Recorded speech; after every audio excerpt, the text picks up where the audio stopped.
Hello friends, welcome to our channel finance frenetic. आज हम discuss करने वाले हैं मिथ्स अबाउट म्यूचुअल फंड्स, जो कि आम इन्वेस्टर्स के दिमाग में अक्सर रहता है जब भी वो म्यूचुअल फंड में इन्वेस्ट करने का सोचते हैं। साथ ही हम डिस्कस करेंगे facts. So let's go. Myth number 1, mutual funds are for experts. In fact mutual fund उन सभी कॉमन रिटेल इन्वेस्टर्स के लिए है जिन्हें सिक्योरिटी मार्केट की नॉलेज कम है। म्यूचुअल फंड बहुत ही कम खर्चे में इन्वेस्टर्स के लिए full time professional fund manager की सुविधा देता है, जो उनके पैसे को मैनेज करते हैं और इन्फ्लेशन बीटिंग रिटर्न जनरेट करके देते हैं। Myth number 2, mutual fund investments are only for the long term. In fact mutual fund investment short term और लॉन्ग टर्म दोनों के लिए किया जा सकता है, as per investors time horizon and objective. In fact बहुत सारे शॉर्ट टर्म स्कीम्स हैं जहां इन्वेस्टर्स कुछ दिनों से लेकर कुछ हफ्तों से लेकर कुछ सालों तक इन्वेस्ट कर सकते हैं। जहां इक्विटी स्कीम्स लॉन्ग टर्म के लिए सूटेबल है, like at least 5+ years time horizon, वहीं debt mutual fund short term के लिए सूटेबल है, like less than 5 years। Myth number 3, investing in mutual fund is same as investing in stock market. Mutual fund is an equity product only. In fact mutual fund सिर्फ stock market में ही नहीं, बल्कि gold, bond market, both government bond and corporate bond, और money market instruments like treasury bill, commercial paper, certificate of deposits, collateral borrowing and lending obligation etc. में भी invest करती है। इनमें से बहुत सारे इंस्ट्रूमेंट्स एक रिटेल इन्वेस्टर्स को अवेलेबल नहीं होते हैं due to large ticket size of minimum order quantity. पर म्यूचुअल फंड के थ्रू एक रिटेल इन्वेस्टर इन सभी इंस्ट्रूमेंट में पार्टिसिपेट कर सकते हैं। Myth number 4, mutual fund scheme with lower NAV is better than mutual fund scheme whose NAV is higher. In fact ये बहुत बड़ी गलतफहमी है आम लोगों के बीच। म्यूचुअल फंड की NAV रिप्रेजेंट करती है मार्केट वैल्यू उन सभी इन्वेस्टमेंट्स की जिनमें म्यूचुअल फंड इन्वेस्ट करते हैं। बहुत से इन्वेस्टर समझते हैं कि कम NAV वाले स्कीम्स में ज़्यादा यूनिट्स अलॉट होंगे, इसलिए ये उनके लिए बेटर है, बट ऐसा एकदम भी नहीं है।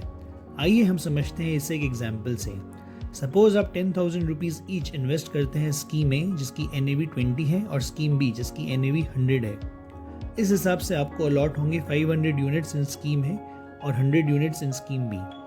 अगर अपने अज्यूम करते हैं कि दोनों स्कीम एग्जैक्टली सेम स्टॉक्स में पैसा इन्वेस्ट कर रही है और वो भी सेम प्रपोर्शन में, और NAV 10% से बढ़ गई है to ₹22 and 110 रिस्पेक्टिवली, तब आप देखेंगे दोनों ही सिनेरियो में वैल्यू ऑफ इन्वेस्टमेंट्स 11,000 हो गई है। इससे पता चलता है कि म्यूचुअल फंड की करंट NAV से रिटर्न में कोई इंपैक्ट नहीं पड़ता। Myth number 5, one needs a large amount of money to invest in mutual funds. In fact mutual funds में आप सिर्फ 500 रुपए से SIP स्टार्ट कर सकते हैं, और अगर लमसम इन्वेस्ट करना है तो सिर्फ 5,000 रुपीज से। Myth number 6, one needs to have demat account to invest in mutual funds.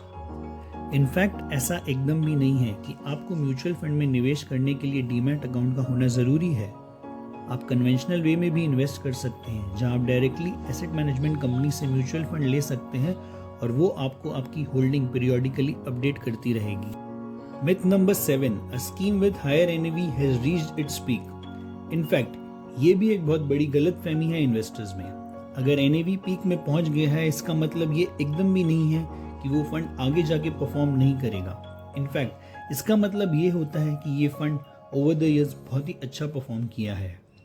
आगे परफॉर्म करेगा या नहीं करेगा, वो सिर्फ उस फंड में इन्वेस्ट किए गए स्टॉक्स की परफॉर्मेंस और फंड मैनेजर की स्किल्स पे डिपेंड करता है। Myth number 8, buying a top rated mutual fund scheme ensures better returns. In fact mutual fund की रेटिंग्स बहुत ही डायनामिक होती है और वो ओवर द इयर्स उस फंड के परफॉर्मेंस पे डिपेंड करता है। मतलब कि जो फंड आज टॉप रेटेड है वो ज़रूरी नहीं है मंथ आफ्टर मंथ या year after year top rated ही रहेगा। बट म्यूचुअल फंड में इन्वेस्ट करने के लिए इन्वेस्टर को उस स्कीम के बेंचमार्क इंडेक्स के परफॉर्मेंस से ट्रैक करना होता है periodically to decide whether to stay invested और टू एग्जिट। बट ये सिर्फ एक फैक्टर है।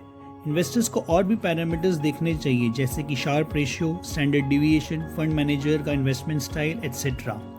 एल्स उन्हें एक अच्छे फाइनेंशियल एडवाइजर की एडवाइस लेकर ही इन्वेस्ट करना चाहिए। आई होप ये वीडियो आपको डिसीजन लेने में हेल्प करेगा, जिससे कि आप अपने फाइनेंशियल गोल अचीव कर पाए। Don't forget to like, share and subscribe finance frenetic on YouTube and Instagram.